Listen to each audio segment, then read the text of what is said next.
علیہ وسلم۔ اس قرآن سے جڑو، اس سے محبت کرو، اس سے پیار کرو، اس کو اونچی الماریوں میں، اس کو غلافوں میں بند کر کے نہ رکھو۔ جب دلہن کو رخصت کرنا ہے تو قرآن کے نیچے سے اللہ اکبر، جب قسم اٹھانی ہے تو قرآن سر پہ رکھو، جب جھگڑا ختم کرنا ہے تو مسجد میں آ جاؤ قرآن کے پاس۔ نہیں، یہ کتاب تیری زندگیاں بدلنے کے لیے آئی ہے، تیرے کاروبار کے مسائل حل کرنے کے لیے نہیں آئی۔ ساری زندگی جس نے قرآن نہیں پڑھا، پکڑ اس قرآن کو، اٹھا، تو 200 روپے نہیں میرا دیتا۔ رسول اللہ صلی اللہ علیہ وسلم ایک یہودی کے بیٹے کے بیمار ہونے کا پتہ چلا، آپ اس کے گھر تشریف لے گئے، جا کے دیکھا تو یہودی سارے مل کے نا تورات کھول کے اس کے سر پہ پڑھ رہے ہیں۔ تو آپ نے فرمایا بھائی سائڈ پہ ہو جاؤ، اور یہ کتاب تو اللہ نے زندہ لوگوں کے لیے اتاری تھی، تم مردوں کے سروں پر پڑھ رہے ہو۔ کیا پتا تھا محبوب آپ کے جانے کے بعد آپ کی امت نے بھی وہی کام کرنا ہے جس کام سے آپ یہودیوں کو منع کرتے رہے۔ ساری زندگی قرآن پڑھا نہیں، مرنے لگا تو بلاؤ بچوں کو، بلاؤ مولوی صاحب کو پڑھاؤ اس کے سر پر۔ اب چلا گیا دنیا سے، ساری مسجدوں میں جا کے حضرت صاحب میرے بابا فوت ہو گئے، 10 قرآن اکٹھے کر کے دے دو، آپ کو نیا سوٹ مل جائے گا، 5000 روپے مل جائے گا۔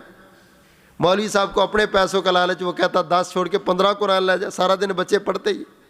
اللہ کے بندے، یہ کوئی ایزی لوڈ کا سسٹم ہے کہ فرشتے کاٹ کے تیرا نامہ اعمال میں سے اس کو پکڑا دیں گے؟ اگر یہ کام ہونا ہوتا تو کیا ضرورت تھی عمل کرنے کی؟ بس سب کے مرنے کے بعد بخش کے بخش دیے جاتے۔ مجھے بتاؤ ختیجۃ الکبریٰ رضی اللہ تعالیٰ عنہ کے لیے کتنے قرآن اکٹھے کیے تھے اللہ کے رسول نے؟ چلو اب نہیں، یا تو مولویوں سے جا کے پوچھنا، حضرت فاطمہ کے لیے، فاطمہ رضی اللہ تعالیٰ عنہ کی والدہ کے لیے رسول اللہ صلی اللہ علیہ وسلم نے کتنے قرآن اکٹھے کیے تھے؟ جناب فاطمہ نے کتنے کیے تھے؟ کسی صحابی کا مجھے دکھا دو، کسی ایک صحابی کا، اس نے اپنے باپ کے لیے، اپنی ماں کے لیے، اپنی اولاد کے لیے کسی دوسرے سے جا کے کہو قرآن پڑھ کے دے دے، میں نے اس کو بخشنا۔